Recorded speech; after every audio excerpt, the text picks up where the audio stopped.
Welcome back to another episode of Bodies, Barbells and Bagels. Today we have got a special guest on for you, so we're going to get stuck right into our interview with Martin McDonald.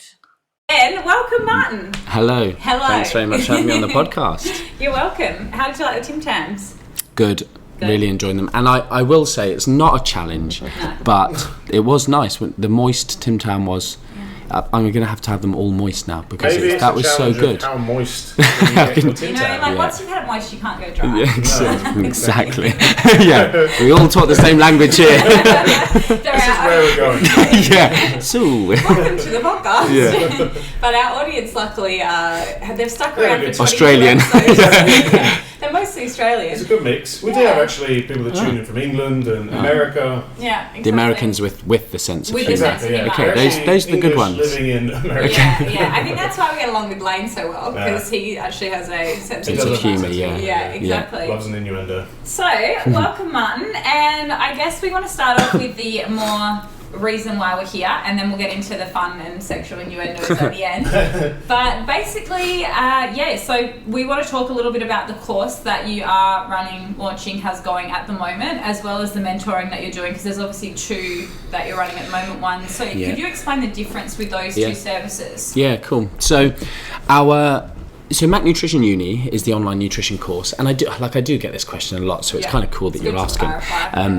So Mac Nutrition Uni is like the 12-month qualification. I suppose that's the best way to explain the differences. Like, one's a qualification, it's structured learning, it's you start at A, you end at Z, it goes through a process. You know, some people go, oh, if I've got loads of time, can I finish it in 6 weeks? And we're just like, no, it's, you can't do that at university, which, we're trying to mimic the academic, basically the good stuff from universities, and then basically all the crap stuff at universities, like incorrect information, not teaching people to think for themselves, get rid of all of that.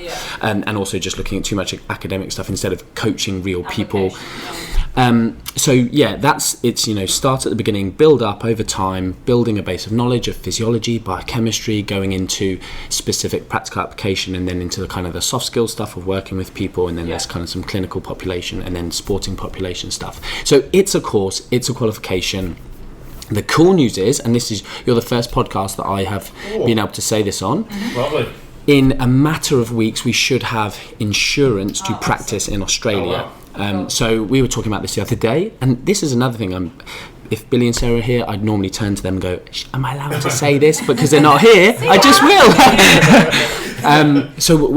Because there's two options with it. The full online one, and oh my goodness, no offence to any of the listeners, because I'm sure they're not the stupid people on social media, but people messaging me going, hi Martin, am I able to do your MNU full online course fully online? And I'm like, sorry, what? Sorry, what? Like, it's fully online, it's 100% online. Like, you can do the course. But the difference is we have this full with honours option. Which is basically just the option where we have there's residential days, face-to-face teaching, and we basically say people should do those options if they want to career changes. So that's the big one. Like, if you're a personal trainer and you're doing a nutrition course, you're basically upskilling in an area. But if someone's been an accountant or something, not even client facing, they haven't got some of those soft skills those skills that you really need to work with people. The full with honours course, we bring them in and we teach them about client case studies, what to do, again, kind of consultation skills, client rapport, exactly, getting buy-in. The stuff that is kind of good at uni, So we have that's the other option. So that's basically Mac Nutrition Uni. That's Mac Nutrition Uni with the two course options. Of course, is like because obviously you don't do training, so that's probably the one thing that we in our course is business training mindset. So for coaches. That's cool. So different aspect, but it's cool stuff again because you've got all these different amazing coaches that have so many different things that they're focusing on, which is awesome. We don't touch nutrition. No, because we feel like it's too big for one module, which is what you've done for a whole year, and that's why when people said, why don't you add nutrition, and we were like, because that wouldn't be a 4-week module, that would be a whole year module, and we're not going to do that because there's already some great courses out there that are around now. So that's awesome. But yeah, I guess that really kind of sums up, I guess, where your background is there. And obviously we went through before off air, your background is more so similar to us. We've got quite similar qualifications, but it's slightly different in the UK, which I want you to explain. So you guys both did your exercise sports science. Is it called that over there, the same as here? Yeah, sport and exercise science, Ours is exercise sports science, so they're just going to get swapped around, Word it in different unis, different names. And is it 3 years there for the undergrad as well? Yep. Yeah. So 3-year undergrad, and then you pick a master. Did you do masters in nutrition? Yeah. Same as me. Yeah. So we did the same. You did honours in physiology? Yes. Yeah. And then you did a postgrad in nutrition. And how long's that? So I did my postgrad in clinical nutrition was a year long. Yeah. I did that at Roehampton University. Yeah. And that, to be honest, that one, the reason I did it was because I helped that celebrity lose weight, and then it was kind of all started going.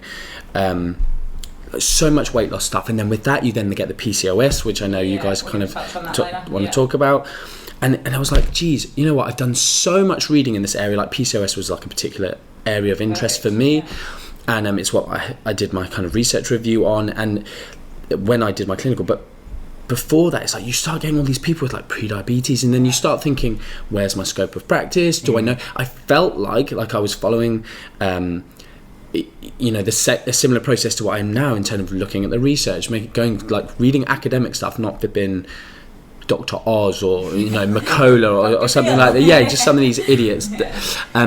But I was like, do you know what? I should probably go and get a bit of a qualification, go an academic. And to be honest, I didn't. It's just, it allows you a structured method to go like, okay, I'll go and research. But you're just doing, I'm like writing essays on neurodegenerative disease and stuff. And I'm like, I'm not. Therapies for the elderly. Yeah, so it's like, I'm glad I did it, because I think from the outside, people give you more respect for the fact that you've done it. But I'm always trying to be super honest. I'm like, but that doesn't make me credible. Like, there's so many people out there who do these courses, and they're rubbish because they're not lifelong learners. I wouldn't employ most people I studied with because they're not lifelong learners. And I think that's the exact same thing in Australia. So it sounds like our university grade sort of dietetics, clinical nutrition courses are still where they are, and I don't want to get into too much trouble because they already hate me here. Yeah, okay. Same. I've gotten in trouble for things before, so protein recommendations. So they're just a bit old nowadays. People always say, should I go? I want to be a dietitian. I want to have that title. And I'm like, to be honest, 90% of the people, I'm like, just do a master's in nutrition, do your sports science with masters, and then go and do additional courses. Mentors, all those things. Because at the end of the day, unless you want to work clinically in a hospital, exactly, do you need to do it? I literally DM'd a girl last night who was talking about this. I think she might even be Australian. She might even be in Perth. I should look her up. Yeah. I'll actually DM her this podcast. Yeah. But she was literally like, I said, if you want to work in a hospital in a clinical setting, you have to do dietetics. It's the only thing. It is perfect for prepping you to do that. There's nothing else. And she was like, I didn't realise that. I just thought dietitian was more recognised than nutritionist. And I'm like, it is more recognised, but if you want to be a coach and work with people and get them healthier and lose weight, I'm like, you don't need to be a dietitian. And the other thing is I don't register as a dietitian because I would get in trouble. So for if your I recommendations, stay as a nutritionist, then you're safe, because as a dietitian in Australia, you're not allowed to write any form of meal plan or give any form of macro. So you have to give, that's how bad it is. So you can't even say eat X amount of protein, this and that. Very loose guidelines and guidance. So I can only give out a VLDLC diet or have a fistful of these. Jeez, and have breakfast. And so if you don't want someone coming after you, then you just don't register. You just don't register. It's ridiculous. Yeah, because otherwise then you have to also stay up with their CEC points, which are crappy courses that you don't want to do. Yeah. It's like the PT, same thing. They've got to go to a bloody pump class to get CEC points, and you're like, why can't we have other courses accredited? And there is actually a shift in Australia at the moment. So a couple of our friends, so Emily, she's going to be on the podcast soon, that runs Vast Academy. She is now pushed through the first ever, outside of the Australian nutritional body, the first ever nutritional course that's been approved that has very new guidelines. So relevant to guidelines. And they also do PT as well. So it'll be interesting to see. But so there's some positive changes. So is there anything like that happening in the UK? I'd love to know. Is anyone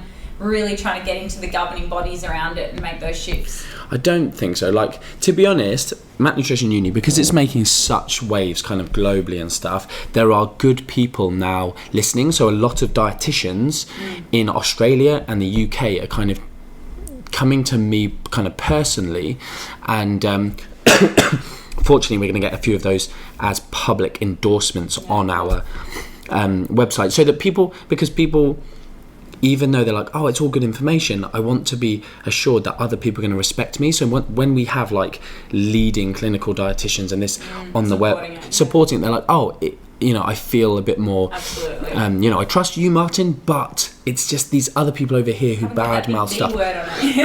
Exactly. But so then are they going to get in trouble? So then they've got to be careful. Then it's all a bit of a Exactly. So I think there's no one that I've seen other than other than us that's really doing anything decent, and it is cool. It's nice, but we're also not that motivated to go and try and make other people better, because it's like we're so, people all around the world want to do our course. We have to cap it because we want to maintain the kind of quality of the student support. So people are like, oh, could you go and do this? Could you go and sit at this government high table of discussing the health crisis and this? And I'm like, I could, but the problem is I'd be sitting with a bunch of morons who like the sound of their own voice, or I could just make a difference in a really big way over here. So it's almost like when people say, well, why don't you get annoyed at people putting out crap information, and you do to a certain point, but at the same time it's like, well, why not just put out good information so that people get educated and then they know what to read and go, okay, I know that's bullshit, rather than going, this person's a dickhead, like don't follow them, and well, we talk about gimps in a sec, but but you know what, you spend too much time on it sometimes, and it's like, rather than just educating. So I think that's really interesting. So it's cool to see the changes, I think, in nutrition. So anyone that's listening, because we have a lot of coaches that listen to our podcast, and if you are thinking about getting a nutritional cert, then obviously just having a couple of milk. I'm just aware I keep coughing, so drinking milk. But now we kind of went into the heavy stuff first, so I think we'll lighten up. That was deep. Deep's always good, but like you can come out, we can pull it back. So to get to know you a little more, we're going to do a few little icebreakers that we like to do with our guests. Cool. All right, so the first one, actually, I will pick now Billy and Sarah. If people don't know, and I didn't know this till yesterday, I honestly thought Billy was just the guy at the door, like barking. Social media guy. So Billy and Sarah actually, like, obviously write course content. They are a massive part of it. So what's their actual role within the business? So give them some credit. He doesn't just fold your underwear. So Billy folds my underwear. No, so Sarah holds my bag. So Sarah is my longest standing member of staff. She's essentially head of nutrition at the Mac Nutrition Collective. So I suppose just to take it back, the Mac Nutrition Collective is basically the kind of umbrella company that we call it like a syndicate, or I call it a syndicate of companies. So it's Mac Nutrition Consultancy, which is our consulting for coaching essentially, Mac Nutrition Uni and the Mac Nutrition Mentoring Lab. But so Sarah is the kind of head of nutrition. I've essentially, I suppose, mentored her as a very, it was just her and I, and kind of maybe an intern, an admin person, and a PA. But in terms of the nutrition team, we basically started everything.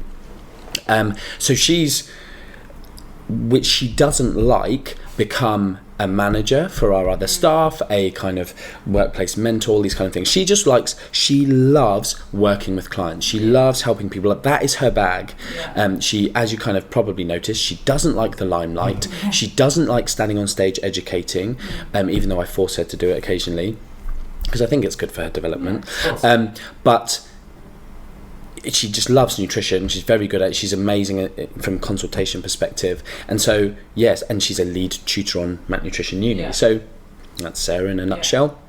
And also, just I suppose over time, people see on my social media, she's like a bit of like an auntie to my children and stuff, and just working with someone so closely, we've become friends and these kind of things. So it's people forever going, oh, you two make such a cute couple, and I'm like, no, exactly. It's one of those things. I'm like, look, and I'm like, also she'd be massively punching. So it's like, but no. So, and then Billy is again, kind of lead nutritionist at Mac Nutrition, a MNU tutor. So one of the things I suppose about Mac Nutrition is like, I'm very, I like everyone to have their finger in in various different pies. But I just like people to have a variety, because for me, one of the coolest things about doing the career that I do is it's so varied. You're not just stuck in like a monotonous role.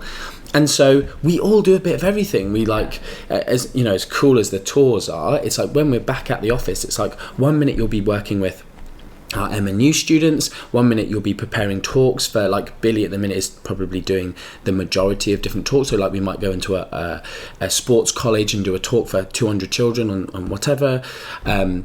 So their roles, to be honest, like Billy does loads of the, you know, like you see him walking around with the GoPro. Like he's quite technically minded, he kind of takes his hand to everything. You just thought he was like my video guy. Yeah.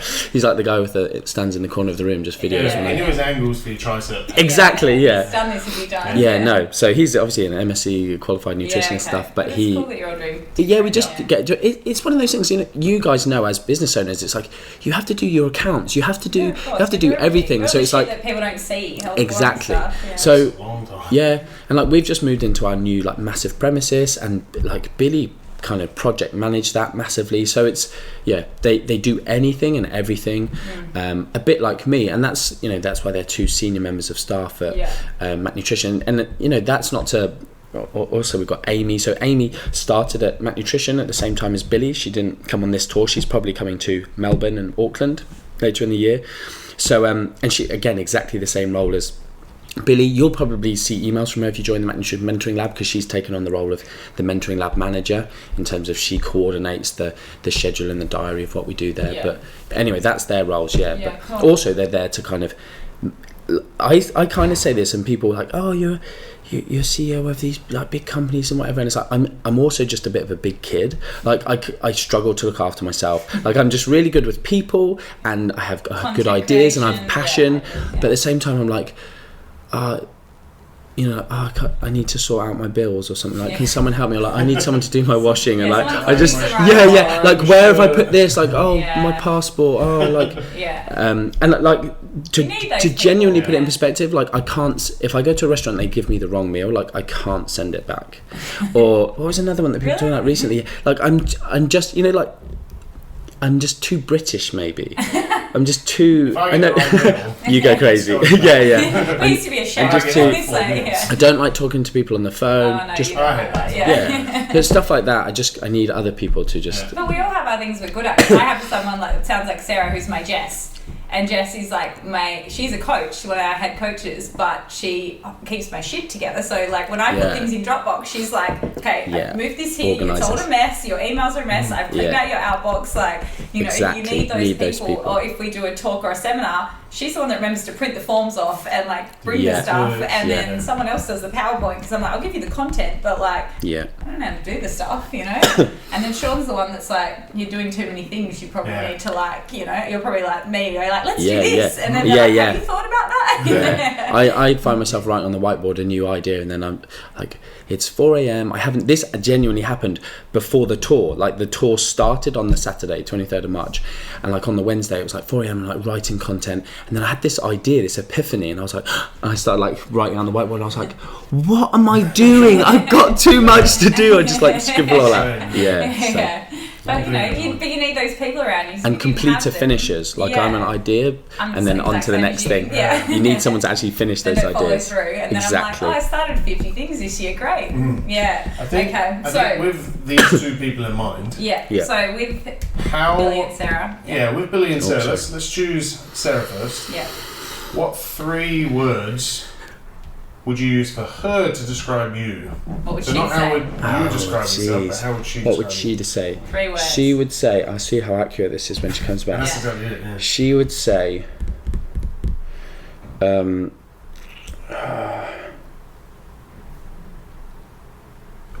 this is tricky. On the spot. But she would say something about the fact that I don't finish anything. 3 so words. like, Can't finish. Can't finish. That's 2. Can't finish. Can't finish. That's good. Finishing too early is no. No. So she'd definitely say passionate. She'd probably say short-tempered. And she'd probably say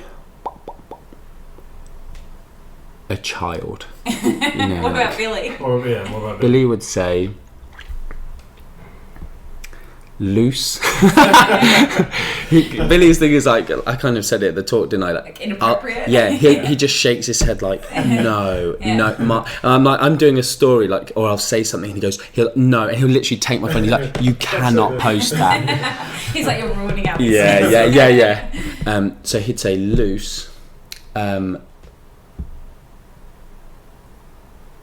Great boss. He does genuinely think I'm a great boss, which is why I love him so much. And I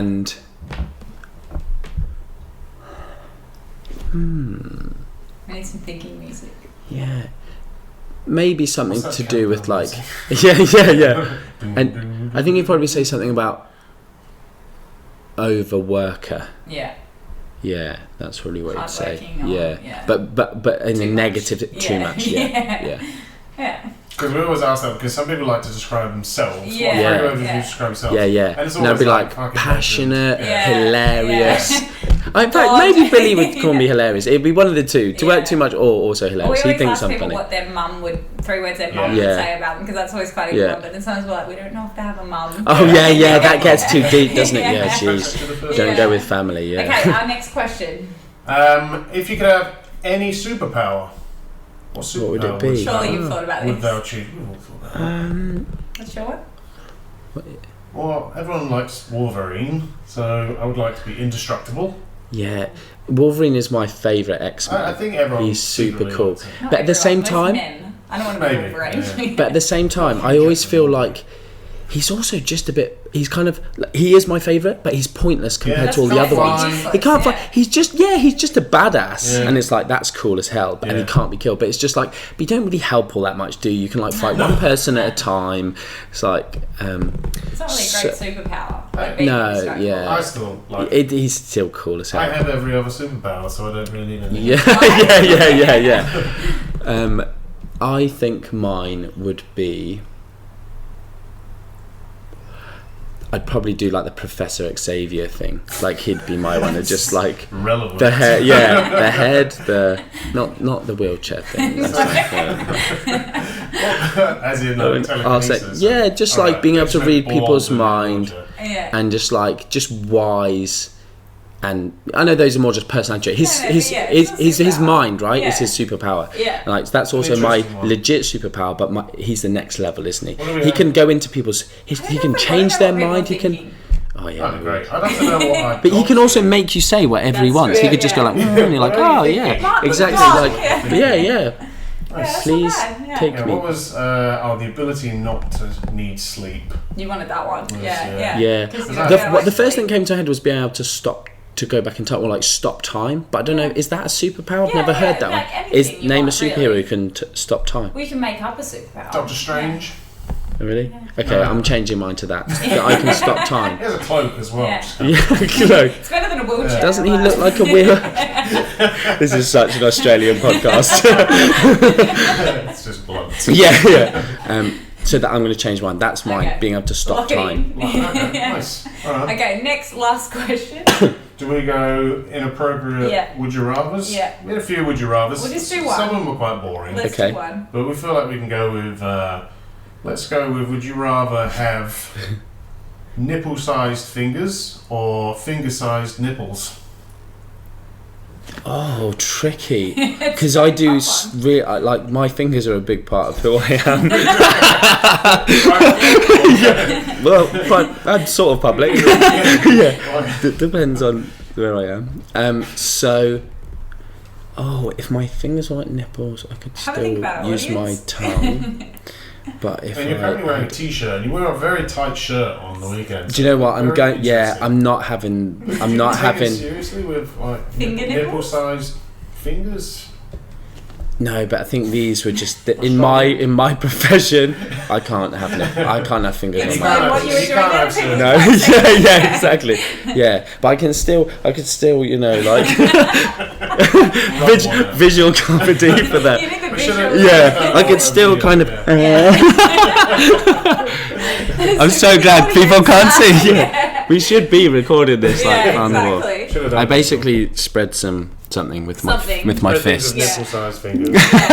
So, Some bread. that's a good one. Yeah, you could spread a sandwich. A pitta. Yeah, so we're going to go for the nipple fingers. Nipple fingers? That's what I'm going for. Yeah. We'll compare that There's some to- big nipples out there as well, so they Yeah. wouldn't have to be tiny. They wouldn't have to be like That's true. Not like a guys' mother. nipples. You didn't say. Yeah. It could be just a girl. Nipple, large nipples. Yeah. What about like a cow at a nipple? Oh, so a finger. Other nipple. Yeah, We should Other have finger. specified. as long as they can go hard. That's actually it. And they're useful. Functional. Yeah. How you Well, they're the icebreakers.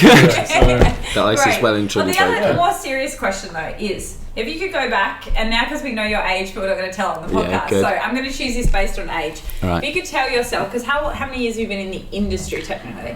This is a funny one. Like, when do you define it? Because I started competing. That's not coaching. When did you just have But like then, the first but then are we time? are we talking like qualified coaching? Because I was giving out advice, so I'd probably been Another question. Not like Yeah. some shakes. Yeah. So we'll say approximately 13-ish years. Cool. So if you could go back and give yourself one piece of advice Mm-hmm. in that first year as a coach, what would it be? Wow. Tough ones with nipples and There's a This is harder than no. So probably one or two bits. A legit thing that I think I would do less, and this is just topical from some conversation I had recently, is probably rely less on meal plan-esque interventions. So, I've kind of said this before, is I was very, I suppose, one-tracked minded with my coaching back then. So I'd be like there's more than one way to coach people. There's more than and last podcast. That was literally our previous really podcast, yeah. amazing.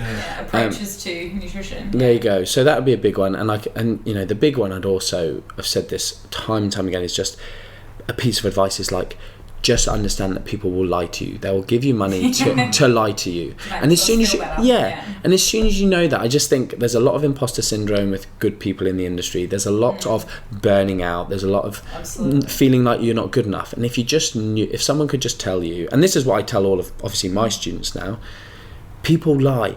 Like, everyone lies. It's not always you, and also you can't help everyone. That's a big I one. say you can't want it more than your client. You can't want the results more than what they're willing to do for it. What would be yours if you had to look back? Because you've been about 11, 12 years. You've been about similar to mine. 2007, yeah. Don't like reveal Martin's age. Oh, jeez. Yeah, good say. What would mine be? Well, I'm more of the strength and conditioning side of things. Don't jump on those who I would say, don't use a broken ball almost ever. Good. Transverse lunge off a cable. Yeah. Keep it fucking Are you aware of yeah. Paul Check? Yes, Yeah. I've done a He's check done his course. course. Have you? Well played. I did the female specialist course, and it's Amazing. actually completely wrong. Yeah. Really? Is it that bad? Yeah. It was. I called him out just recently, Did you? and like Yeah. everyone's suddenly like, "Oh, but what's wrong with him?" Didn't I say this? Like, Yeah, in terms you of did. I went to the toilet. he talks to stones. Like, That's Yeah, an what's answer.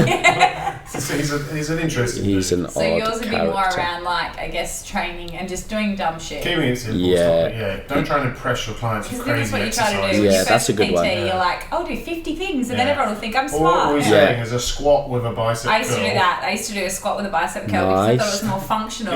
Yeah. Good. Yeah, and Like also more Functional's a good compound. word. Instead of just doing a deadlift, I Yeah. would do, a bit of lunge with a bicep curl, more body parts. Yeah, Is that good. Is that More a double functional. compound? Head Yeah. double, yeah. Compounder? Yeah, By compound. compounder. Yeah. Nice. Yeah, that was a pretty big one. Yeah.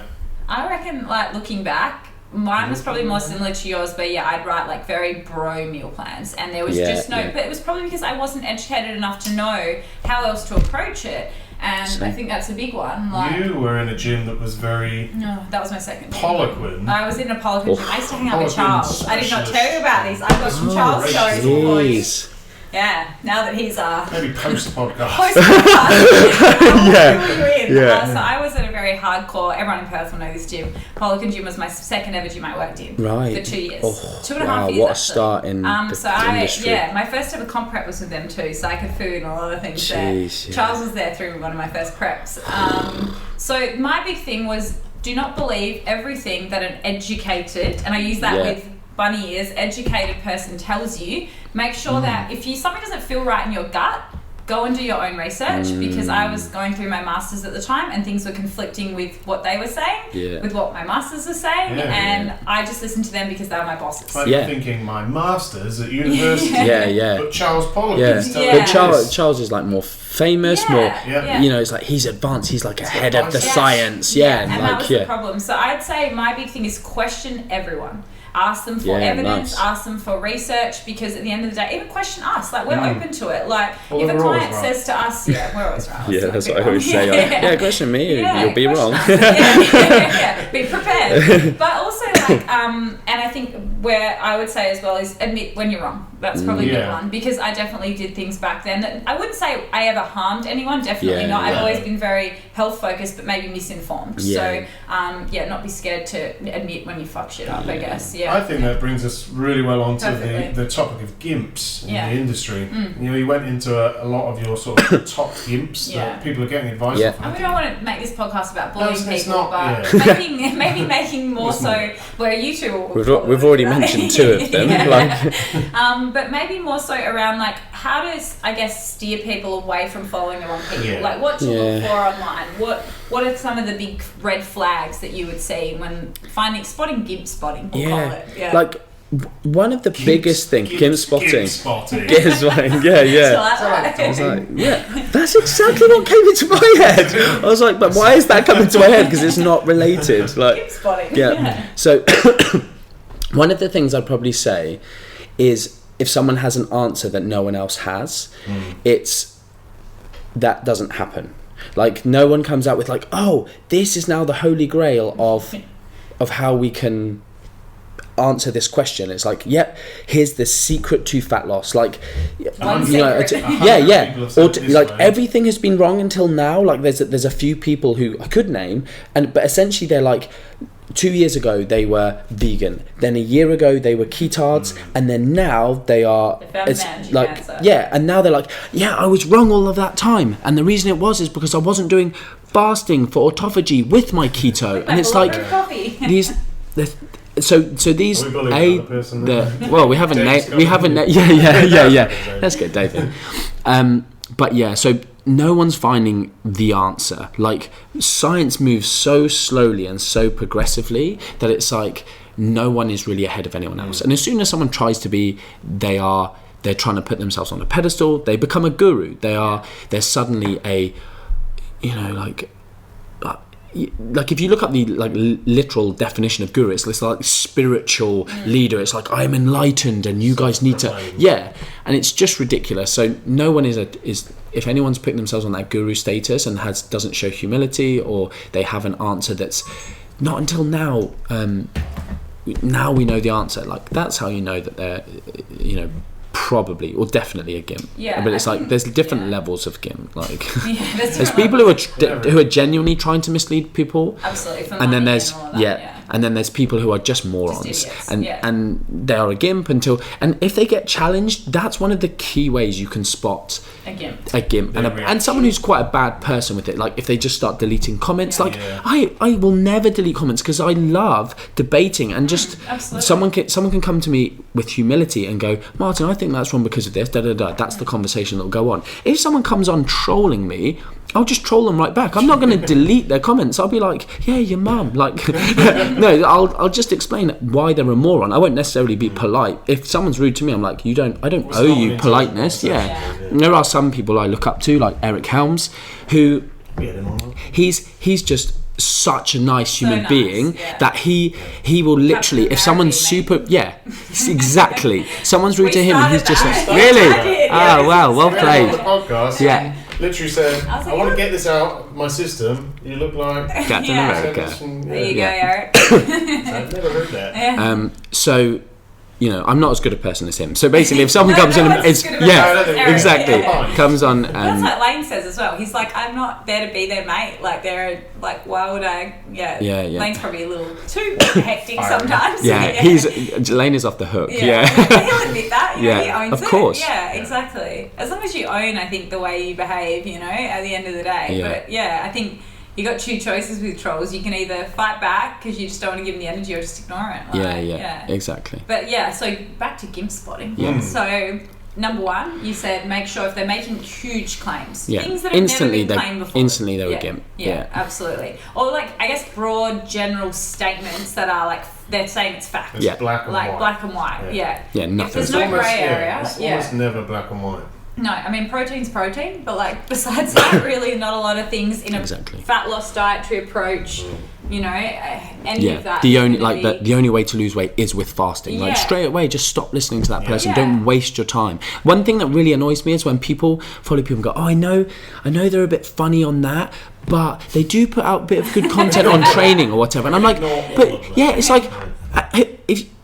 we've all got limited time. Like, as soon as you have to filter information from someone, just get rid. There's plenty of other people to fill that hole. So, and you just know, okay, everything they say is going to be legit. They might be wrong occasionally, but you don't have to filter all of their content for like, oh, is this BS or is this their bias or whatever? And so, if you're having to think, does this sound too good to be true? Is this making broad claims? Like, all of those things. And one other thing I would just say is, like, it's, in my opinion, if you put the time and effort in, it's so easy. All you've got to do is the initial thing of like, right, who are three, you know, quote unquote gurus? So I'm going to put myself in the guru category of like leaders. These are like leading educators. You go, okay, leaders, so you go, okay, three people we've named: me, Lane, Eric Helms. Like, we won't agree on everything, but we'll agree on 99% of stuff. Brilliant. Literally, you can believe that, you can 100% guarantee that 99% is correct. And when some gimp over here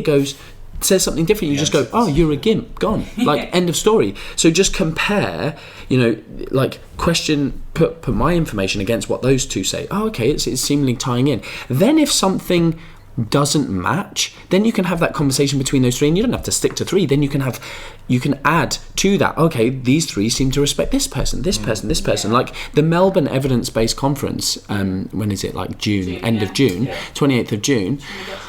It's all the people there, like, you can't have a gimp in that circle. Like, you're not going to bring someone in. We've got a mate. Really?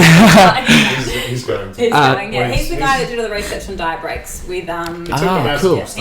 He's only like, I'll give him too many compliments on this podcast, but he's only like 24, and he is one of the smartest. He will read like 50 journal articles in a day. Like, he's that kid, you know. And but he's also a massive marble nerd, and and he's jacked. So cool. So he's at that too. But no one there's they're not going to invite some gimp. No, exactly. They're not going to invite Dr. Phil. No, you know. So, I don't know who this Dr. Phil is. Is he like a Dr. Axe? Like Dr. Oz. Okay, cool. But they're not going to invite those people. So I think that's the big one. Like, if people are, I always say, if it sounds too good to be true, 99.9% of the time it is. Like, that's an easy way to spot a gimp. If they're trying to tell you can lose, 5 kilos and put on 5 kilos of muscle in 5 weeks, then, you know. Like, it seems so obvious. That's the sad thing about coaching, is that people they're hoping for this magic pill, this, magic answer. And when you're an ethical coach, you tend to lose clients. Because of that. People you've got and you to just turn wish down, they weren't so dumb. Because they always end up coming back. Like, I wasted all this money. Like, the amount of people that I have to say, you're not going to be able to compete for a couple of years because you're only eating 900 calories right now. You're already doing 2 hours of cardio and you've got no muscle. Can we do it this approach? And they go to another coach, get fucked up, and then come back to you and go, I'm ready to be patient now. Which, you know what, sometimes it's a good thing. Sometimes they need to go through, sucks for them. That'll teach you. A little bit, but then they're like, oh, I love working with you now, like, they appreciate it more. So, so gimp spotting, look out for things that sound too good to be true, making blanket statements. Maybe as well, like, I think a big one is, looking at, not to look too personally at the person, but if they are someone that's more a public figure, like their body is a part of what they're about, then also look if they're matching up with the things they're doing. So if they all of a sudden, not we want to get into a drug talk, but if they're all of a sudden saying that they put on 5 kilos of muscle in a couple of months and they're shredded still, and they're telling you if you do their plan, you're going to get those results too. But yet no one's getting those results, then you got to kind of that's a big thing with like Poliquin's biosignature modulation. It's like everyone puts on muscle. And there's this crazy thing of like using individual results to try and sell it, but none of the clients were getting any. You could put people are being coached by these biosignature modulation coaches next to other people, and they're just getting really, really similar results. It's like, but you're making them spend all of this money on these expensive herbs and supplements and whatever, and it's like, it's just this. But then you get this one outlier that goes on the website, and it's like, we'll share that one, and it's like, and everyone with half a brain knows they are on drugs. And it's like, and then, or what's worse is the coach is on drugs, calls themselves natural, and go, you should be coached by me because look at me and look how I diet and look at this, and I take tribulus and I take horny goat's weed and ashwagandha, and that's why I'm jacked. It's not because I'm jamming. It's my BCAAs. So it's like the geared up coaches that, like you said, use their physique to sell their services. It's a joke. That's probably the worst. That's probably my most hated one. It's like, if someone is, and there's nothing against people that are in shape year round, like, you know, like, I like food too much for that, but like, you know, like if you are shredded year round but also building muscle, then that's going to be a little bit of a red flag, you know. Like, again, we're talking large amounts here. Like, if someone's putting on half a kilo, like, it's nothing to like you know, blow home about. But I think that that's something like drugs in Australia, we don't talk about it a lot. I know Sean was saying in the UK you can get away with talking about it more than what we can here. Is it very illegal? Taboo. Yeah. We can talk about it openly, but like, you know, it's much more governed than what it is in the UK. So for guys that are taking it, it's a lot harder for, because we're not anti it, but we don't coach clients really on it. But obviously Sean's mates with guys in the gym. But for them to get good quality stuff, sometimes it's hard because it is so illegal. And then you get these young 17-year-olds who are taking crap gear, and then they end up in hospital or with problems then for life. So that's kind of, I guess, again, where the problem comes in with gurus who are young gurus who look 80, 90 kilos at 17 and then all these other young guys in the gym think that that's what they need to do to get there. So I guess that's where people need to be realistic about results. There's no quick answer to it. Look at the greater number of people. Look at the majority of that. Yeah, definitely. Because even if they're not on drugs, there is a few outliers. And if they are a genetic outlier, like, awesome. But at the same time, look at the results of their clients, like, is the thing to look at. So, awesome. So what else do we have on the GIMP topic? So we have how to follow the right people. Cool. So I really think that's probably the main ones there. Yeah. So I mean, we could talk about a shitload of GIMPs in the industry. But who's your favourite besides Charles? We did ask about the celery guy. We had a lot of people say, can you just explain clearly why the celery, like all the bullshit claims around taking celery juice. And why you're so obviously against all of the claims that are made, and what are the most false claims that he's made that are really the scariest ones that people are really following. Pretty big in Australia. Some people he's world over famous now. Joking. Yeah, they thought it was a joke. Yeah. I mean, like, he is, I don't quite know how it's happened, but he's like world famous now. And I think it's happened because these morons who are, well, basically celebrities, like they look a certain way, they, you know, plastic surgery, this, that and the other, and they have nothing to, like, basically reality stars, right? Like Kardashian type people, right? They'll sell their soul for a YSL bag. 100%, yeah, exactly. So, but they're also, even if they don't get paid to do something, they have to find something interesting to talk about because they have no substance to them as a human being. So they go, oh, this is a big trend, I saw this person, and then they just go, yeah, I'm celery juicing this morning, and then 100 million people see them talking about that. Probably because they're a genetic freak, they're like, oh, that's why they got that body.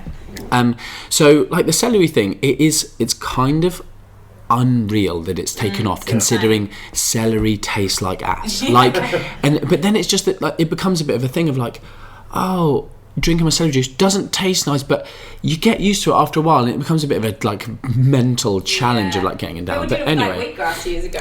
There you go. There's another one. Yeah, poor wheatgrass. But wheatgrass didn't claim to cure cancer. Some people did. There are some. There's like all the kind of alkaline gimps that. I love an alkaline gimp. Oh man, my favourite. So like this. So just to put it in perspective as well, like I said this at the talk. Obviously, he's not like Dr. Oz, who is a complete sellout charlatan, who has a qualification. This guy, I'm going to add one little bit of embellishment, which isn't true, but anyway, he fell over and bumped his head. Okay, end untrue embellishment, and he now hears from spirits that tell him advanced nutrition information that no one else knows. Right? Refer back to section on gimps that know stuff that no one else does. What's his Instagram So he's the medical medium. Medical medium, Also, yeah. for your listeners, because I don't know how intelligent they are, Let's just don't go pretend they follow are. him. Go look him up. Don't click the Don't follow click the button follow button, because people go, oh, but it'd be funny to laugh at him. It's not funny to laugh at No, him. don't give him support. No, then that because boosts it boosts the engagement. Yeah. So let's pretend like we are like dumb newbies coming to you and we're like, oh my god, I heard I can lose weight and cure cancer on celery juice. Yeah. What would you then say to them in that regard? Yeah. So the key thing is that. And this is why it's so good to educate people on principles. It's like, oh, but my friend just drank celery juice and lost weight. Yeah, and it's just like, that. yeah, No well, calories. that's the point. There's no calories. It's like the people go, oh, fast for 30 days to cure your hormones, you'll lose weight. I could never lose weight before, and now I suddenly have. You've not eaten anything for 30 days. Yeah. So when people understand that, but there's even that element of, yeah, but...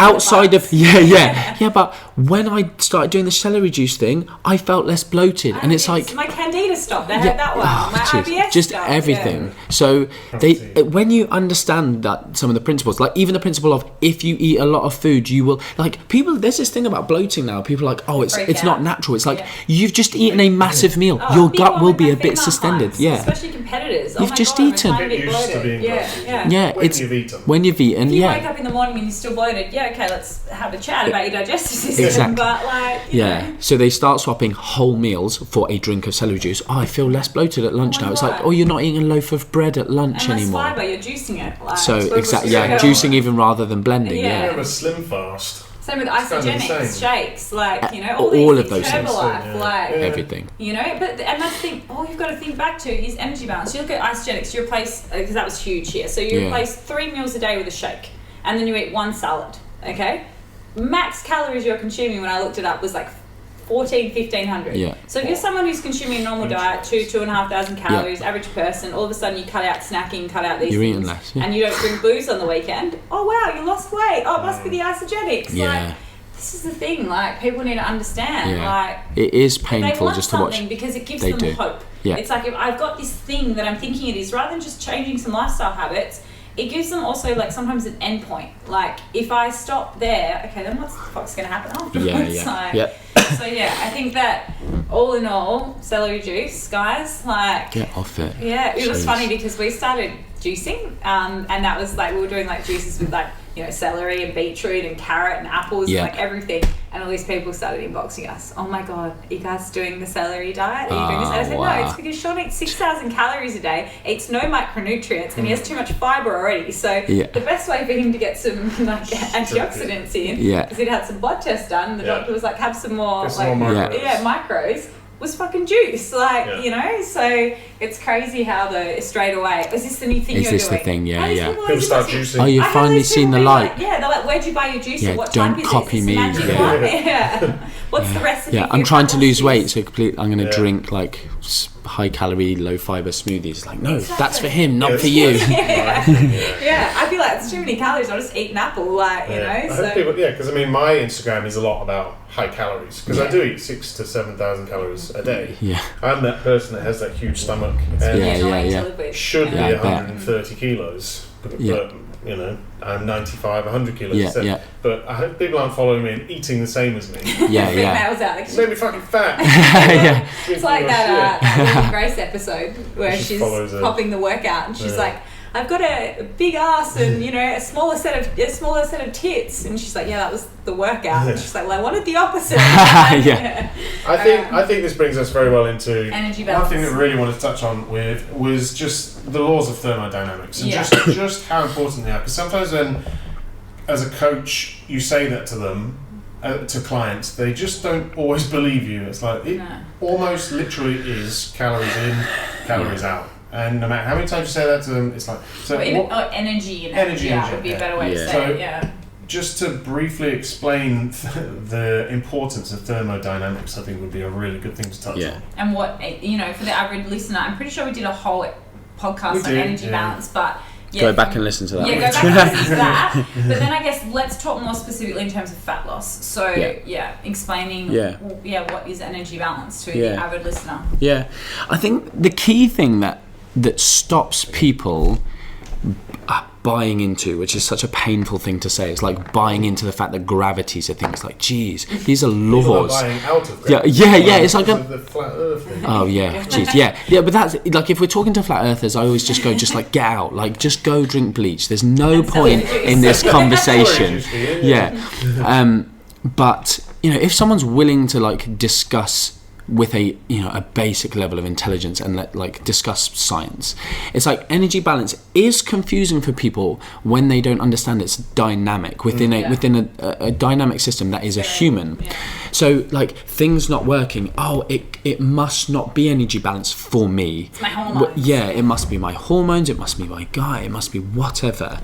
But understanding that like when you lose weight, the number of calories that you'll need a day will reduce.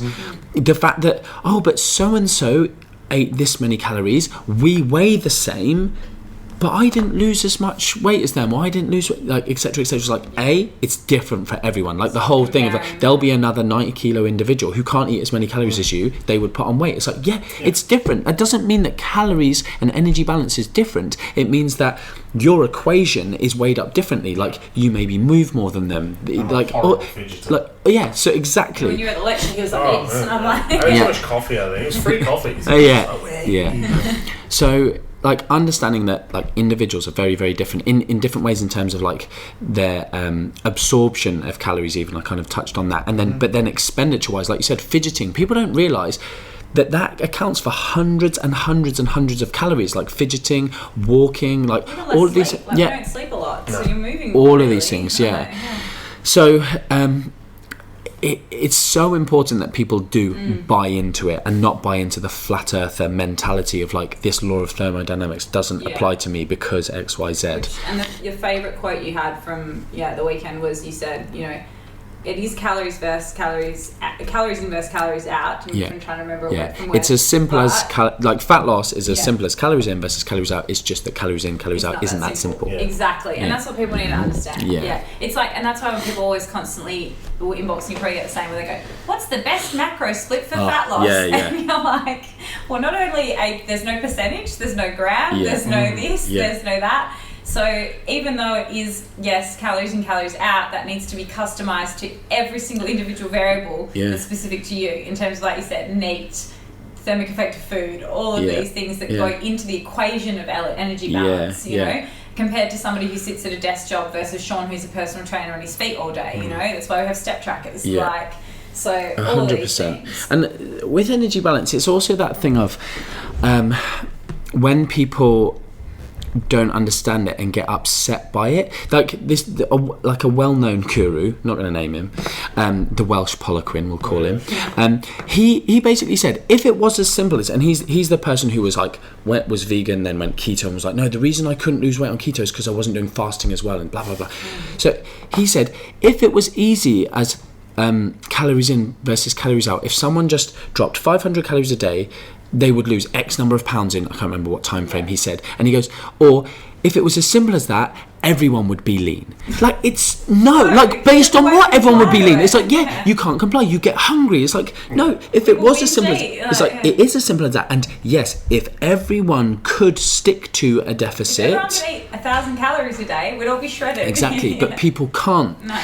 And that, like, it's such a, but the problem is people go, oh yeah, well, if it was as easy as that, like, it sounds so simple, I could do it. It's like, it is simple, move more, consume less, but the application of that is you'll be starving, hungry, and hate your life forever.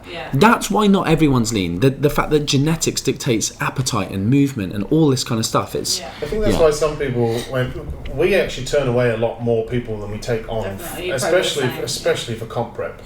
And you just know sometimes that someone's just not going to stick to those low death calorie periods, and you'll get to a stage and you're still at that. I had a female the other day who's prepping, and she won't listen to this, but we had to have a good conversation because she's on 2,000 calories at the moment, not doing cardio, and she had a binge on the weekend.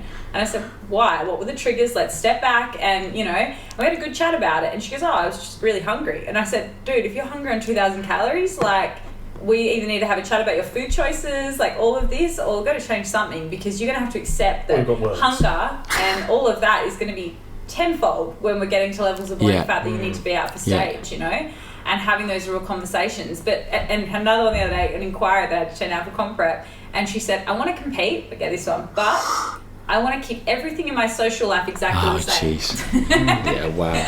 And I was like, right, well, I'm not the coach for you. I'm going to tell you. Especially not competing. It's like you can be a bit healthier. Yeah, maybe we can. Do a photo shoot or something fun? Sure. You want to get nude? Like take some pics? Like I'm down for it. Yeah. If you want to make your Instagram nudes better, we could probably do that. But you're not getting on stage with nothing changing. The other thing is, do you want to get on stage and be competitive, or do you just want to get on stage as a? Oh yeah, you can walk up on stage now. Yeah. I could get on stage now. Just be kind of embarrassing. Can I compete? Do you think I have the ability? And it's like, well, how well do you want to do? And at the end of the day, we want to put our name on clients. It's not about picking, the people that we feel are going to do the best, but at the same time, it's a billboard for our business. You don't want to fail someone. It's like waste their money. When we were kind of getting into prepping people, and we were like, their clients always look good because they only pick good people. It's like, they're smart. They're the smart ones. We're those people. Being more fussy. So energy balance. What do you feel like, I guess, are the big mistakes people make, more so when they hit a plateau fat loss wise? So what are some of the things, because you'll hear it, someone will hit a plateau and they're like, oh my god, it must be my hormones, I haven't lost weight, metabolic damage all of a sudden, they've been on dieting for 4 weeks, so what do you feel like are some of your go-to things? Obviously like diet breaks, refeeds, but some of your, I guess, conversations more so that you have with your clients when they hit a plateau for a few weeks. Did you say at the beginning what are things that people do wrong? Also that. Let's do that first. Okay, cool. So what do they do wrong when they hit a plateau? What do you feel like are the main things? I think in general, as an industry, the people think there are, and because this is being taught by some of the big nutrition courses in the world, not naming any names, but like there's advanced methods. It's like there's no advanced method for a calorie deficit. It's like we just do the easiest way, the whatever it is, path of least resistance. People start going, I'm going to carb cycle. It's like, carb cycling, like is not a defined term, which is an issue, and people going, oh, if I carb cycle, will that make me lose more fat? Is that what I need now? Same calories, but you're carb cycling. Exactly. It's like it doesn't make any difference. But what? Oh, so and so started carb cycling. What did he do? Well, he was on this. He was on whatever 200 grams of carbs a day. And like now he does 3 days of 25 grams of carbs. It's like, right, well, he's just dropped loads of calories from his diet. It's not cycling.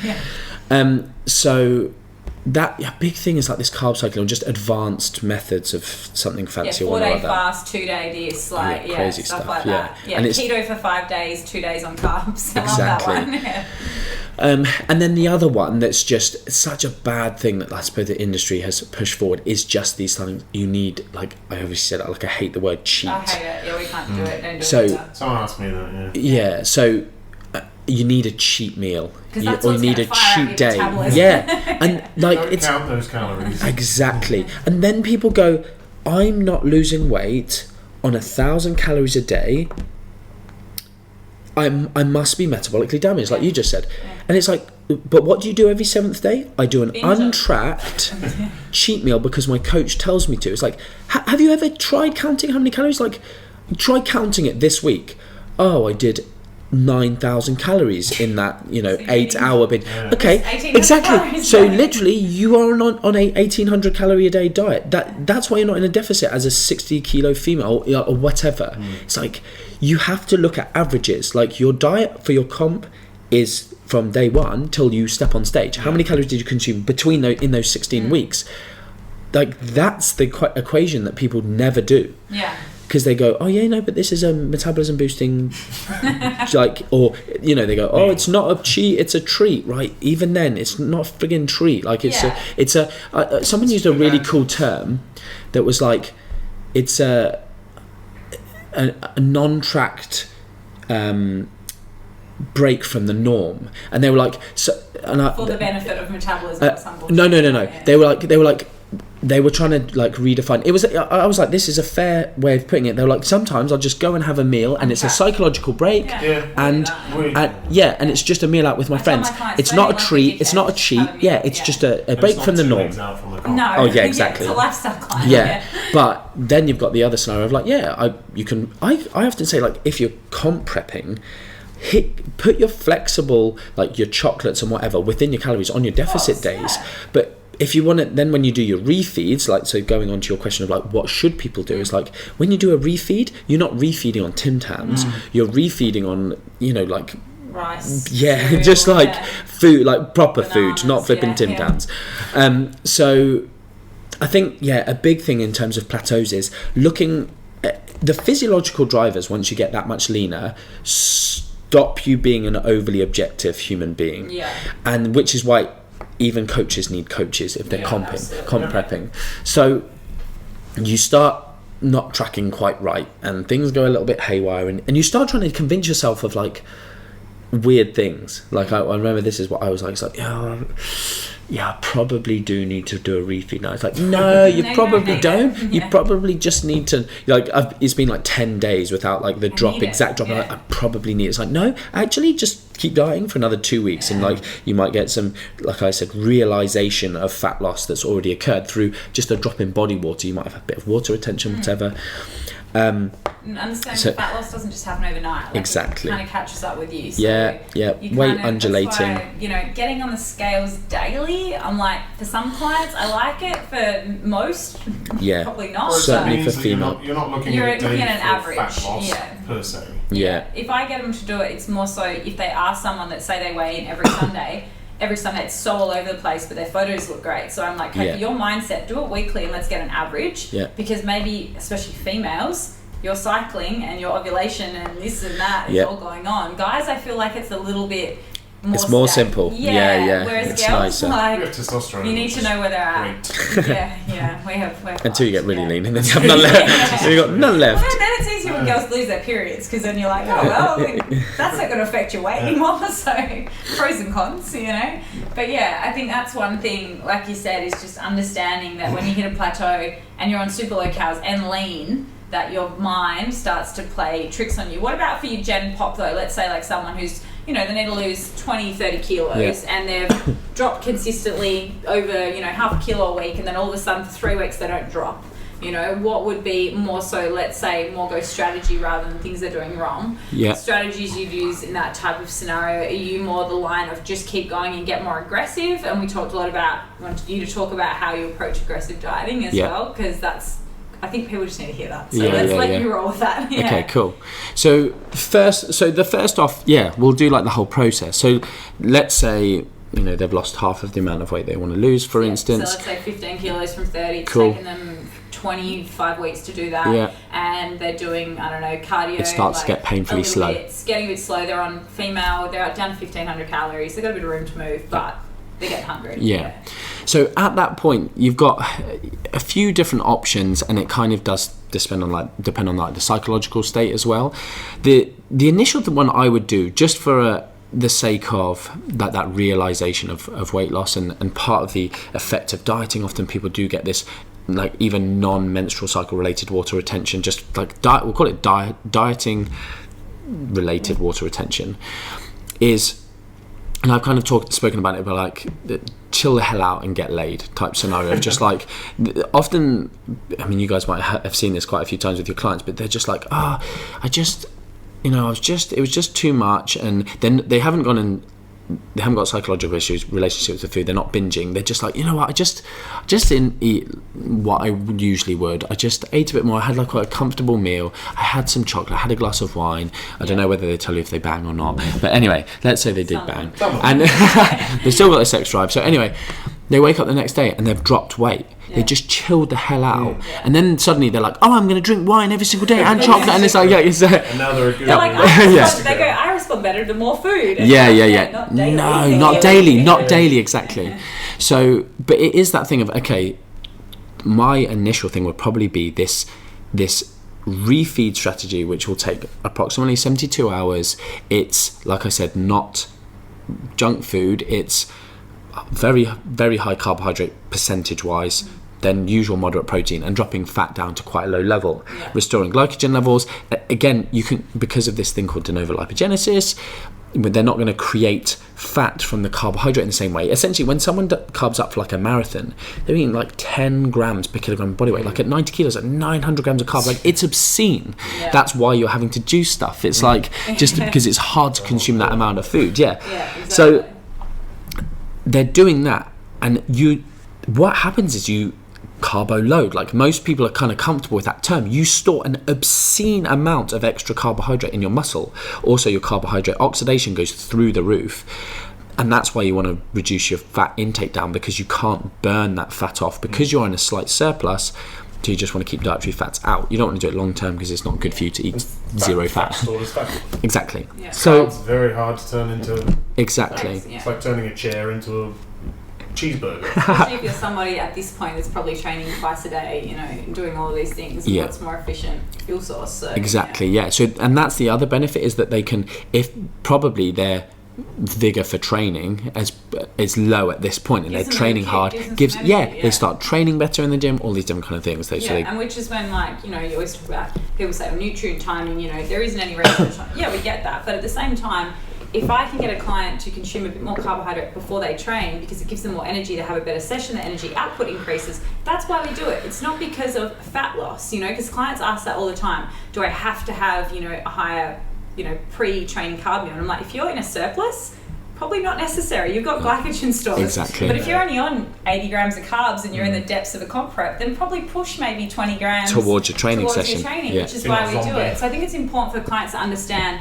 well, because we do, you know, focus a little on nutrition. It's not for the standpoint of fat loss. It's to make you feel good. It's to give you energy. Because training is still really important if you're competing. Exactly. So, funnily enough. But people think you have to train hard once they also get to the end of a contest prep. And we always say, well, whatever built the muscle is going to keep the muscle. So, like, you don't have to do 50 reps at the end. It's like keep the stimulus. Yeah. So I guess there are some good ones around that. So what would you go to next? Say you've done that method where you've had that 3-day refeed. Yeah.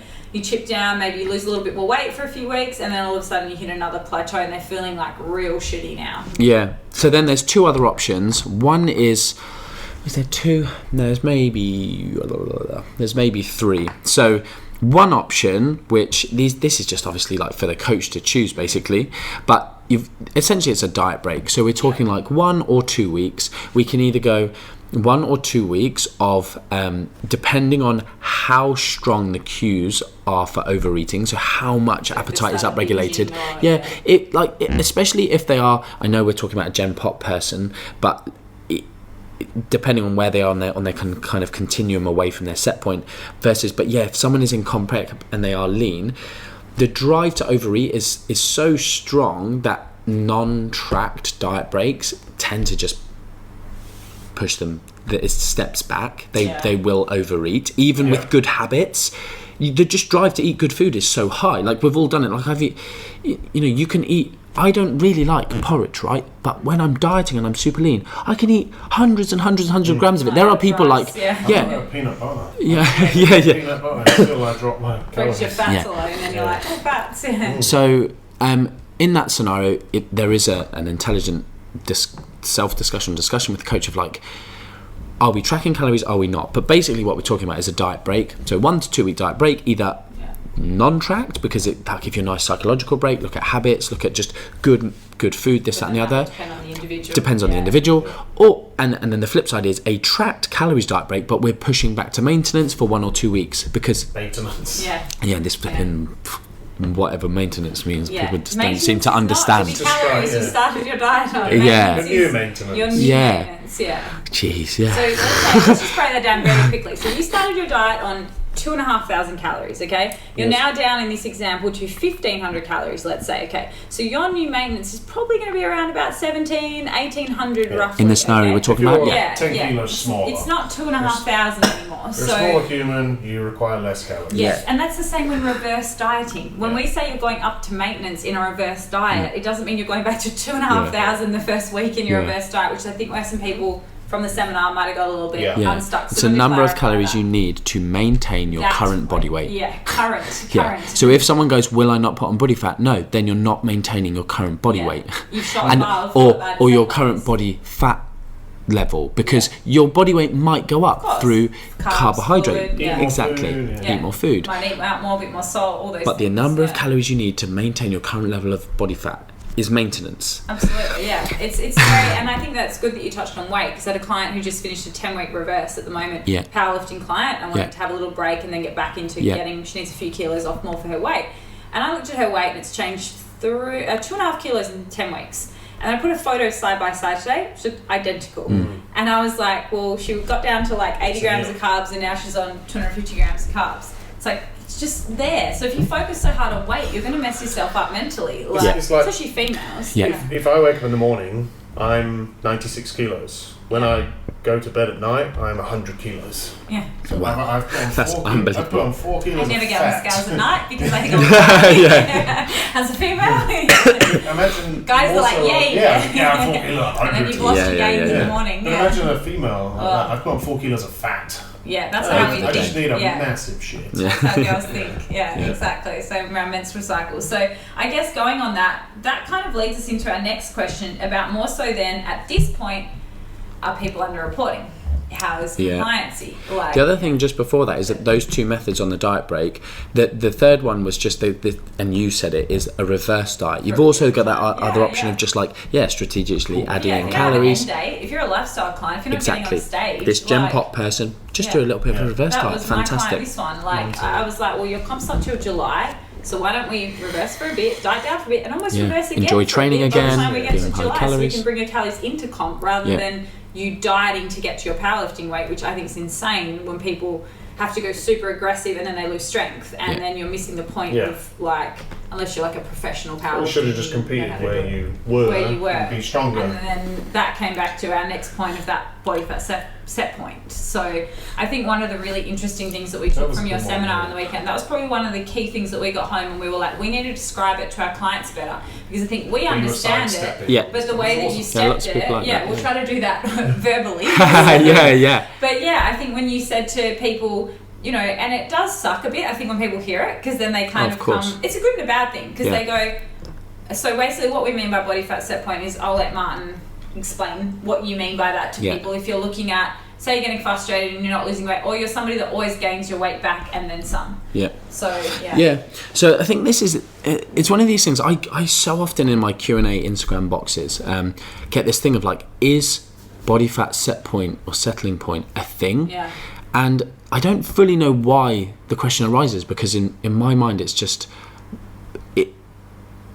it's unquestionable of the fact that it is. I think again people see these kind of outliers or these differing scenarios of, yes, some people, like that kind of person that I spoke, like 200 kilos down to this, and it's like he has moved his set point, something has changed, and different things like drugs can change people's set point. If someone has hypothyroidism or everything can shift your so you've got a settling point, so that gives us a little room for maneuver. People seem to be able to sit normally within these ranges before anything majorly physiological pushes them, it starts pulling on their kind of system. But yes, you can also change your point, like even something like bariatric surgery would fully change someone's set point. But outside of these crazy situations, we have a set point that people go, I've been the same weight since from 25 until 40. It's like, that's your set point, that's your settling area of your body weight. The annoying thing is that your body doesn't defend the top end of your settling point very well, so people can easily over time go up and up and up, but unfortunately they are pushing their settling point up, and that when we then start trying to push outside of that, the body starts fighting back against it. The big thing to say is, in terms of genetics, is we're all on that continuum of body fat set point, and people going, I kind of say this thing of like, if you're a 21-year-old male, you're lean, you've never been overweight, you've got flipping no life responsibility, you can just eat, sleep and train, and you've got a six-pack. It's like, of course you've got a six-pack, it's not hard and it's not impressive. And then, but this differing scenario of like, and Spencer Nadolski delivered an amazing presentation at our fat loss conference last year or the year before, essentially taking someone, a life cycle, going, is being overweight purely a willpower and a choice thing? You've got someone who's born with the genetics of an overweight mother and father, then you've got this situation of like your gut health, your gut microbiota is its starting point is whether you have a vaginal delivery or like a C-section. It's like there is a difference there in terms of how someone's going to end up in their life. Like that makes a difference. You didn't get that choice. Then you've got the scenario of like that's what your mum always says. Yeah. Really? Oh, Jenny. Yeah. She's like, you're not having cesarean. Yeah. Yeah. We'll see. But then you've got that scenario like how were they fed? Then there's that whole thing of like, yeah, if you were given like as a child, how were you fed? It's not really your choice. And then when you become overweight, these hormones are playing roles. These fat cells are there that wouldn't have necessarily been there. You've got a poor relationship or a good relationship with food. Like all of these things is like, yes, once you get to an adult life, this, that, and the other, then your choices are your own. But genetics have loaded the gun for you. Absolutely. And therefore it's going to epigenetics. Yeah, exactly. So you're now going to have varying levels of effort to achieve something. So if someone's all the way on the BMI scale up here, them losing 5, 10, 15, 20 points on the BMI scale, if someone's naturally with absolutely zero effort sitting at 22 or 25, it's like, oh, I dieted down to 20, look at me, I'm so healthy, I'm so great. Or even just at 25 going, I'm morally superior than someone at 35, 40. It's like, no, you're not. You're putting in the same amount of effort, i.e. zero effort, if not less, than that person at 35. It's like, you're both not trying. Now you both try and you move down, and now things get hard and your body's fighting back and it wants to push you that way. It's like, but at the top end, people are called failures, and people are, it's like... That's fat shaming, fat, exactly, weight stigma, all these kind of things. It's something that we're bringing a lot more into the mentoring lab. That's very interesting, because, I mean...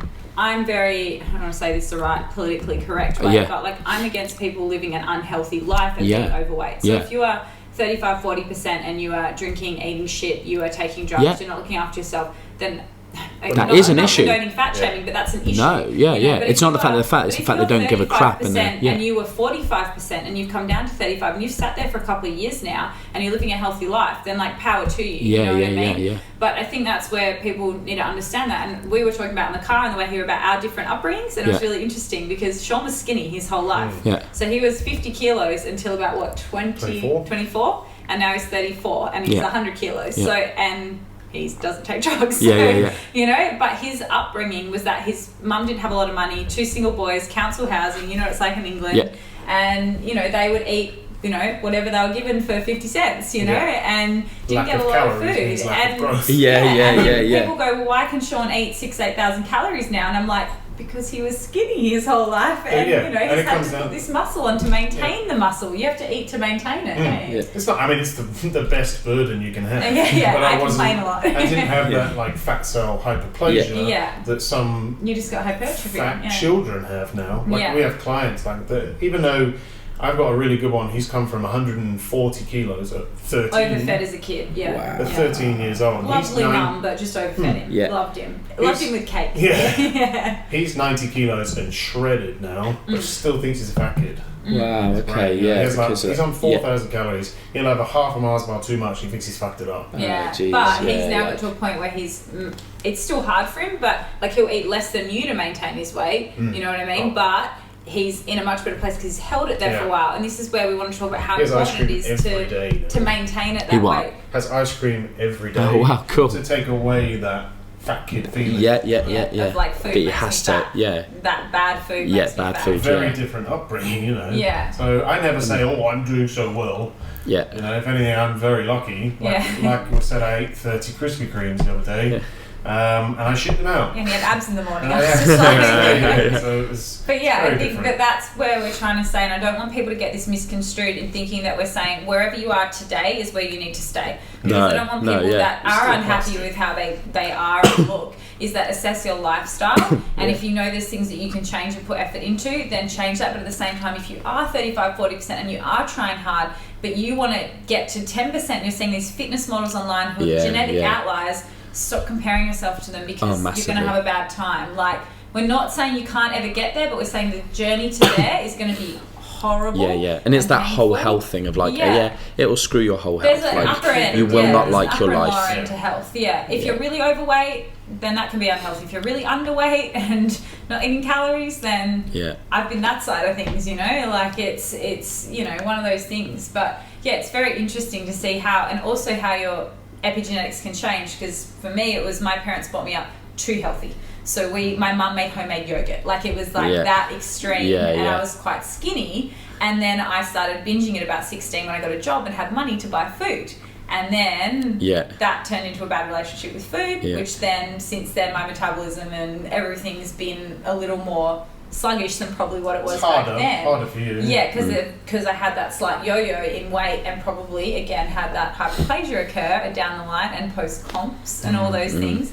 So it's very interesting how you can fuck yourself up a little bit in that 0 to, you know, for girls, 20, what would you say, girls are a bit younger than boys, aren't they? Going in terms of what? Full development, would you say to adulthood?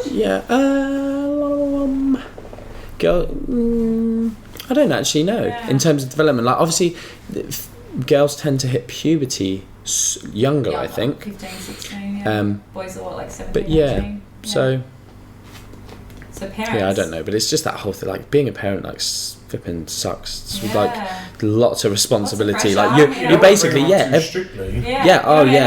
and then you don't want to, you know. Oh, definitely. You want want to feed them well, but I think this is the other thing is like there is a difference in bringing someone up like in one country versus another country, but in one food environment or one era or one decade. It's like bringing someone up when like in a country or in a place where junk food doesn't exist. It's a very different scenario. It's like those people can never be given junk food and be absolutely fine, but when you live in say your scenario, it's like we don't have junk food in our house, we don't have that, we make our own yogurt, we do it's like that's bad food. That you can't do that, because what that does is it's the same scenario of that everyone knows in life. If you wrap someone in cotton wool, as soon as they have free will, they'll go mental. And so you can live in flipping some remote part of Chile where there's no flipping McDonald's and no Snickers, and it'll be fine for them never to have it because it's not there. They don't know it. And this is what I say about like babies and children. It's like before they have a concept of sweet tasting junk crappy food, don't freaking give it to them, because it's not going to screw them up. But when they get to whatever 4, 5, 6, 7 years old, it's a shame that our world now, we have to give our children crap food and allow them to have it, because if you restrict them and keep it away from them, they will rebel. Absolutely. And so it's unfortunate, but you have to bring your like it's not your choice. It's like the era of the time that you lived in. It's like great, we have light and energy and heating and clothing. It's like I'd rather this than live in the caveman times. But we've got McDonald's. So we have to now for mental health, we have to make these allowances within our physiological health. I think also for like the adolescents, because I remember for me, I'd go to a kid's birthday party and I'd be like, go spaz, because I'm like, these aren't things we have at home. I'm going to shove as many in my bag as I can. You know? And then hide it and then have shame around it and then take it into your bedroom. No good. You know? So it's interesting whereas my mum, and she's probably listening to all our podcasts, and she's an amazing woman, but she was trying to do the right thing. Exactly, for us. She was trying to nourish us. Which is why education, like your podcast, is good. It. So when I was going through it, she didn't get it. Because she was like, what? Like, why would you do that? We've got all this great food in the fridge. I'll make you a smoothie. So it's very interesting how, as parents, there is so much responsibility, and we're not saying this to call out any parents out there, but we're just saying if you are a parent, maybe if you're either too strict on that spectrum or too frivolous, you're setting up your child's future, you know. And you're a parent, so I guess it's better for you to say it than we are. But it's a really there is a lot of shame that comes along, because it's like it's hard to give people that education, but not make them feel guilty and shameful. It's just like we all make mistakes, like with our children, like all these kind of things. It's just like start doing the best you can at this point. Exactly. Make the change now rather than wait until it becomes worse. So God, we're gonna have everyone watching us when we're parents. All right, we better wrap it up soon, because I know you've got to go to the So, okay, next one, biggest one. okay, lately PCOS and hormones, it's like the fad not the fad, but it's the trend to blame that everyone's getting it. Blame it almost on not getting results. I would say is the big one. More so, I'm not going to say PCOS grouped in with that because that is an actual condition, but more so people saying, okay, I can't lose weight, it must be my hormones, and then going and getting hormones tested, and all they have is say like maybe slightly low testosterone and maybe underactive hormones, but they've been dieting for 5 years. So but the big one I want to touch on is I do have a fair few clients with PCOS and also a lot of endometriosis, so often they seem to tie in as well. So obviously you did your research on it, so I'd love to know, I guess from a just lifestyle standpoint, are there any big things that you really got your clients with those conditions to focus on? Yeah, so the PCOS one is like, one thing that people should realise is that PCOS is not one thing. So we've got like the Rotterdam scale, so we're looking at, okay, you've got different syndrome. Exactly, it's you know, like metabolic syndrome. It's not just like hypothyroidism, it's just not one thing. So often people go, people with PCOS have insulin resistance, or people with this, and it's just like, that isn't the thing. So polycystic ovaries is not the syndrome. Like you can have cysts on your ovaries and not have PCOS. So that's the first thing, and that's why different women with PCOS or a different woman with PCOS can react very differently from another one. So that's one in terms of like, don't go on Dr. Phil, whoever the hell he is, or Dr. like, PCOS, you need to cut out carbs. Yeah, exactly. You must not have carbs, or you must do this. One major thing with that, I suppose, is just like an actionable point that I feel like everyone should know about, because the research supports it. But in terms of like our mentoring lab, I basically did this post on what's called inositol, and it's in. Yeah, exactly. In the tiny inositol. Yeah. You also say yogurt. Yeah. So basically I did a post in the mentoring lab maybe 2 years ago-ish, basically saying, look, I've been looking at inositol research for a good probably 8 years, and I'm always very anti, probably too much of a cynic. Like I've got this thing of like, don't be a cynic, be a skeptic. Like a cynic is someone who's just like, no, don't even think. Whereas a skeptic is like, healthy skepticism is flipping important in our industry, but probably too much of a cynic when it comes to these things. So it's taken me a long time to be like, geez, every single bit of research I see on inositol is just having this profound effect with regard in PCOS, with menstrual cycle regularity, etc. And I basically put up this post and said, guys, those of you who've been following me for the last 10 years will be seeing me saying stuff. I am putting my kind of stake in the sand here and saying, use inositol with every single PCOS client you've got. Please start doing it. Please do. Please basically make this a marker for your client when they start taking it, and now monitor these things and look at this kind of stuff. And and this is what monsters. So the amount of inositol in is tiny. It's like probably like 20 milligrams. Is it 10 milligrams? See, back in my Poliquin days, I used to use inositol. Yeah. There you go. So with regard to that, so now 2 years on, and this is just another thing. If people are really interested in this area, if you go on nutritionuni.com, I think /shop, or if there might be a shop button, I don't know. At our clinical nutrition conference, we had people talk on eating disorders and some other things, diabetes, and I basically did a talk on PCOS. That you can either go buy the whole clinical nutrition conference recordings, or there's a drop down, you can just get my PCOS talk, which we put that on there because so many people are like, can you tell me everything there is to know about PCOS, or can I just do the PCOS module on MNU? And I'm like, no. But I want you to have this information, so people can just go and buy that and watch it all. And in there, I basically I was like, I'm not going to talk you through these because this is just like, these are n equal 1. But I want you to realise that this is all supported by the research, and the whole presentation is like the PCOS research, and then also I did a whole section on inositol and the effects. And I was like, but look at these things, and I was just like, boom, boom, boom. Client who's not been able to lose weight, client who's not had a menstrual cycle for 5 years, client who's and it's just like, and so the inositol research is like, take it for 6 months. These people, and there is research that shows it has quicker effects, but these people are like 4 weeks in, 2 months in, never had a period before, got my period back. Even people without PCOS, so one of my staff came to me after that talk and went, I've not had a period for, I can't remember how long she hadn't. She was like, would you say I should try inositol, or is it just a PCOS thing? And I just went, do you know what? This isn't evidence-based, but just flipping take it and have a go. It's not going to harm you. And she basically came, like, I flipping started crying. She was like, I'm so thankful that I started working for you and that you said that I've got my period, blah, blah, blah. And I was like, flipping it, that's class. I was like, yeah, unbelievable. She got a period and I threw a box of tampons. Yeah, amazing. Here, go back. Yeah. Just eating more food. Yeah. So that's a big one. And then the other thing to kind of say is, yes, one of the phenotypes of PCOS is that maybe they do have a reduced resting metabolic rate. Yeah.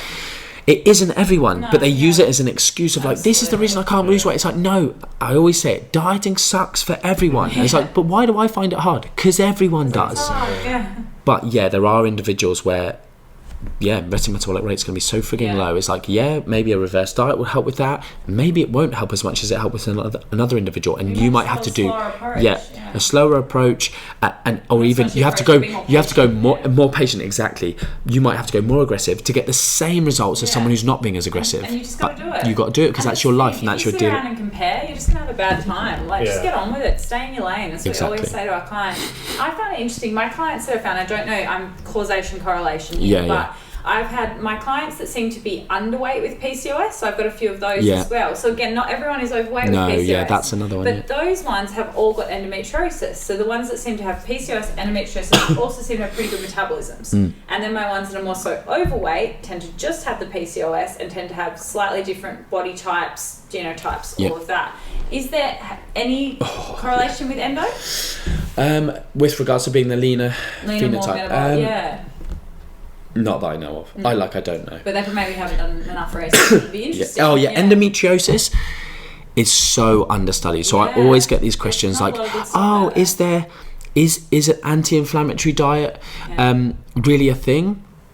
And I'm like, I don't want to say yes because I know they've basically gone and read a Bro article, right? That's like, don't have any dairy, don't have any, and it's like, that's not a thing. But there are foods that we are very aware of that are anti-inflammatory. There are foods that have antioxidants in them. It's like, eat those foods. They are good, healthy foods. But realistically, we're talking about just kind of a generally healthy diet as we understand it. Not as like someone to reduce their cancer risk. It's like you're going to say the same sort of exactly things, So you can push the high antioxidant foods. You can push, even anti-inflammatory supplements. Like you can push maybe omega-3 fatty acids slightly higher. Yeah. But there's no these fancy paleo, like whatever vegan something or other that's anti. Just exactly. It's not a thing.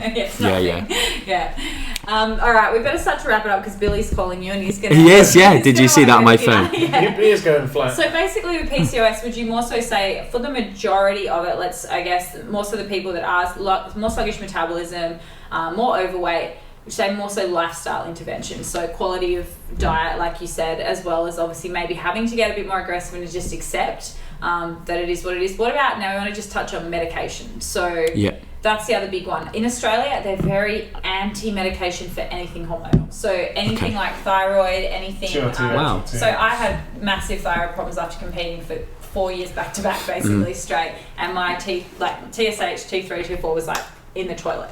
And they refused to put me on anything and said I was healthy because I looked healthy. So this is how the doctors treat you in Australia. How strange. I had the same thing with no period for 2 years. My progesterone was flatline, and it took a while. Finally found a good doctor, put me on progesterone within 6 months, period back, all of that. Wow. So I don't know if it's similar in the UK, but I know in America they'll happily help people. Here, it's like if you look healthy, they will do nothing for you. So odd.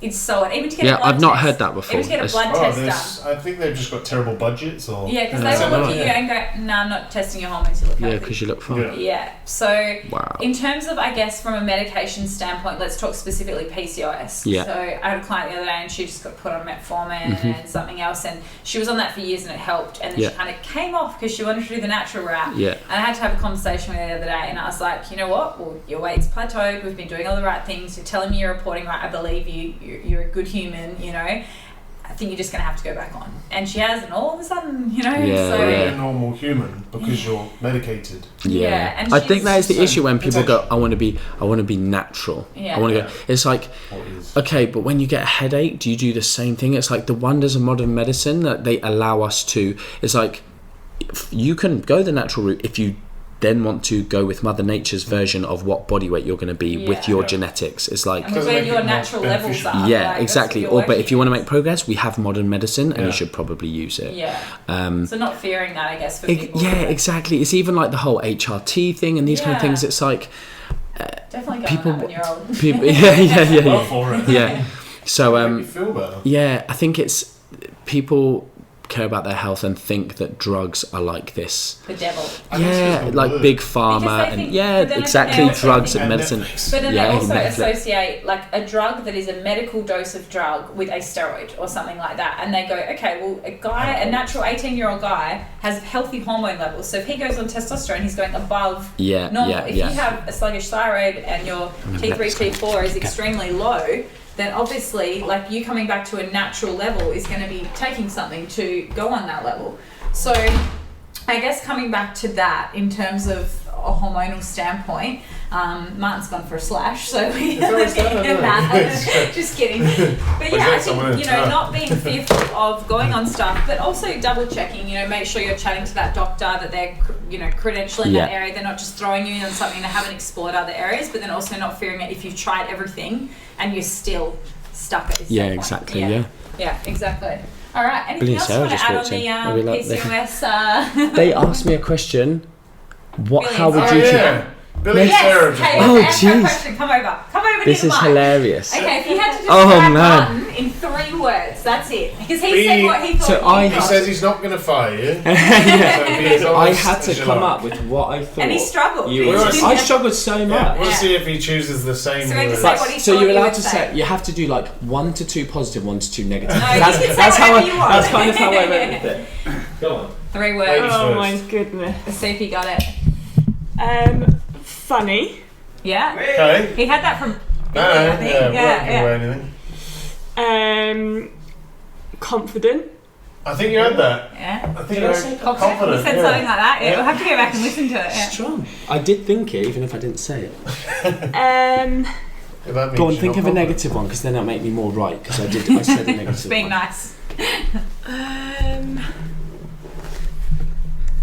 Oh, I can't.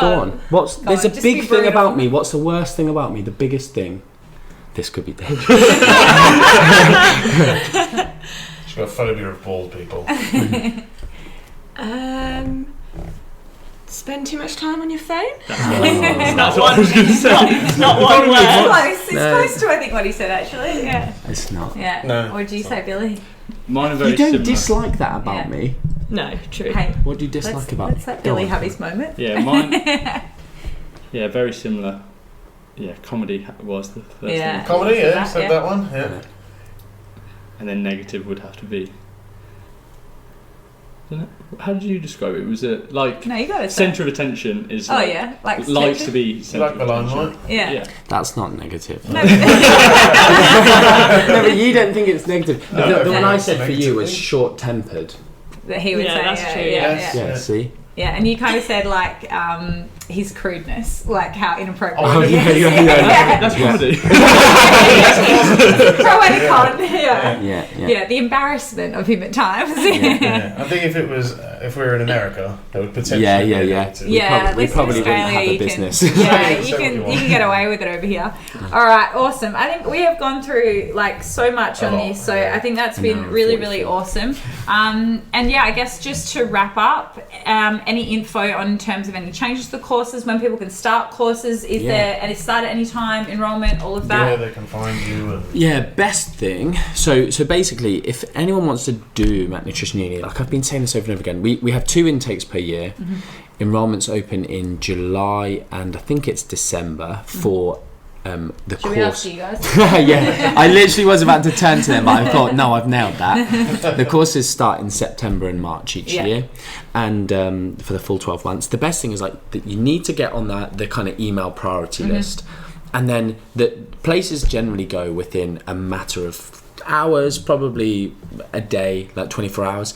But the only way I can guarantee pretty much, and like I said this in front of one of our new members of staff, and I said the only people can guarantee getting on the course if they just log on at 1 minute past and just enroll, because people are lazy. They go, oh, I'll do it after work. Don't do it after work. The people who get on the course, if you're in literally, Australia, it's about 3 a.m. Yeah, set your alarm. The people who got on the course this time, they set their alarms no matter where they were in the world.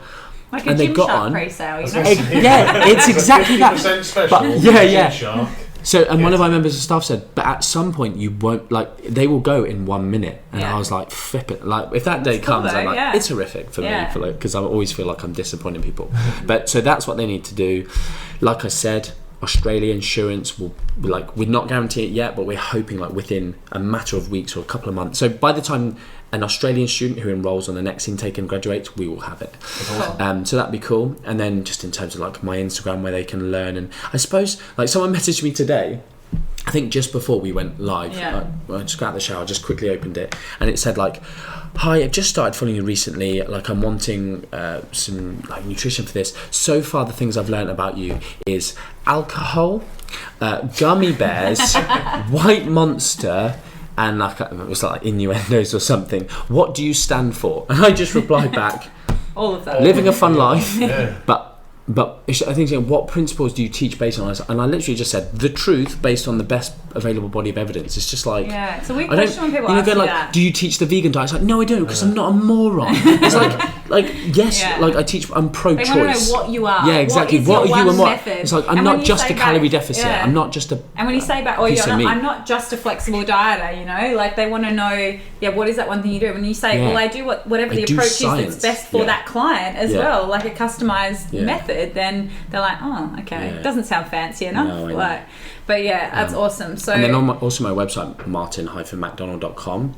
Like depending on if you've got people in the UK and stuff listening as well, like there's still loads of tickets for the UK tour dates. Got big venues. And you got Melbourne as well. When's that? Melbourne on the 1st of July. Auckland on I think the 3rd of July. And then you're back for the summit. Is that Melbourne? The Melbourne summit is like 28th to 30th, and then the day after I'm doing my talk, just as part of my tour and stuff. So and that I'm going to be adding more cities and countries and whatever. So you might get to Adelaide or Tasmania. They're going to be Tasmania. You need to go to. Really? That's where I'm from. Is it? Okay. It's really pretty. A girl from Tasmania flew to the Sydney talk, and I'm like, well played. They'll go to Melbourne as well. So that's the other thing. It's like half an hour. So, exactly. But that was awesome. So anything you want to finish up on? What's your last piece of advice for anyone? Biggest advice. Oh, jeez. One piece when it comes to nutrition and training. Follow me on Instagram. I've been following you for a long time. Not one day. And pay attention. Watch all of my stories. People are like, oh, you don't post that much. It's like literally